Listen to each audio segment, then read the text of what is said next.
Things are changing, things are moving faster, the borders are becoming fluid, people change companies more quickly, work is no longer a place but more a state.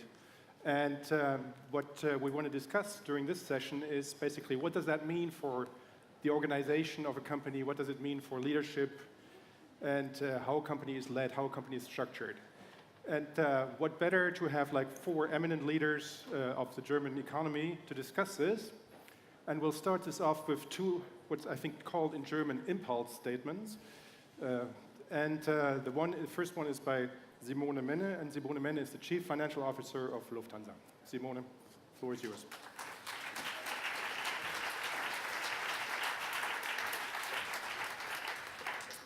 Yeah, good afternoon, ladies and gentlemen. Well, I have to admit, listening to the imaging part, it's very difficult to put power and authority in the 21st, I don't want to be ahead, century in pictures or in images. And to be honest, when I heard this title, I was excited. So power and authority in the 21st century. Then I learned, okay, it has to be also about digitalization and women. Then I learned, okay, it's 10 minutes, and the expectation is there are some challenging theses. So I try my very best. Let's see what I make out of it. First of all, power is a very ambiguous thing. Power is something you need to make changes. And therefore, I think we all should look for getting power. And I think most of us have power in some parts of our life, and it can be a very powerful private life, and maybe less in the company. You need power to change things, and we all want to change things in today's world. Obviously, I always were fighting for power, and I was always fighting for changing things. And now being the CFO of a DAX company, I really have the feeling now you have power and I change things for the good. And then your body rewards you. You get hormones and you know, okay, now I'm happy, that's fun, it's good to have power. So don't shy away from power. Power can make you happy. But what is the second lection about power? You also have to make decisions when you are in power, which are not easy decisions, which are conflict, which include conflict, which is a compromise, which may be a decision where nobody is happy with. And this year in Lufthansa, we made the decision to close down locations in Germany. That is the part of power you may not like, but you have to make use of it to change things. And that's the part when power can make you quite lonely. And one thing I think is very concerning, and I'm really concerned about it, believe me or not, I'm for 1 year in this job, power changes personality. It is proven that people being on power for a long time are different than at the time they started. Hypocrites, egoism, corruption are incentivized when you are in power. So power is also something which is dangerous. Having said these theses about power, what does it mean now in the 21st century in times of digitalization?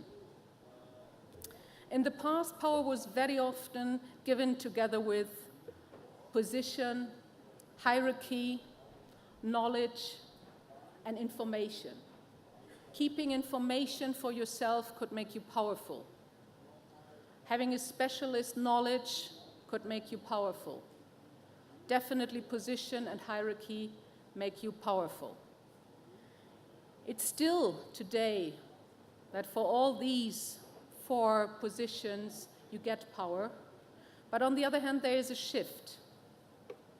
Information and knowledge is a lot more accessible, publicly and also in a company. So we see that the old models of power do not work anymore as they have done in the past.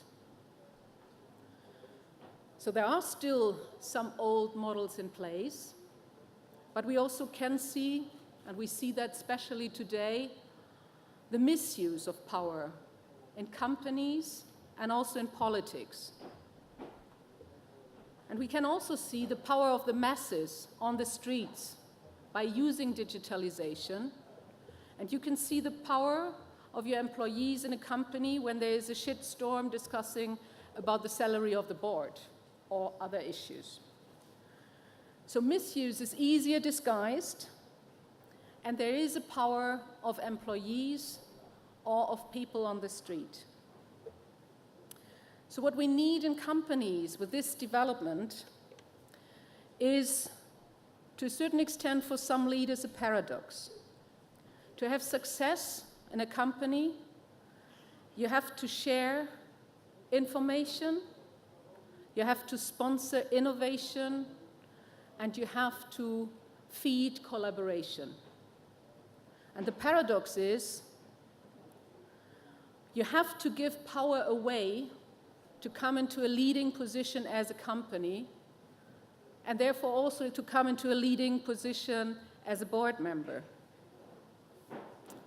The difficult thing, and just today there was an article in the Handelsblatt about it, it's also proven that people having power hate to share it. And I think that's not gender specific. At least this study doesn't mention that. But what is now about this power, digitalization, and women? There are lots of different opinions how women work with power. And I believe that women like power as much as men do.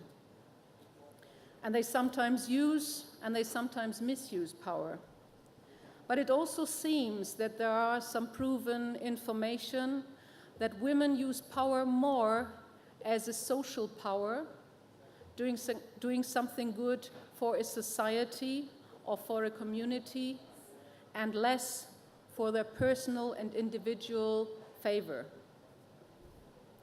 So it may be, and I know that is a strong thesis, but I think I'm here to make a strong thesis, that the combination of this digitalization, more women in power, may help us to solve the paradox, to share leadership, and to make progress in society and in companies. But I still want to make the point, and that is valid for women as well as for men, there is an ambiguity of power, and that remains. You need power to make changes, but it changes you, so pay attention. Thank you very much.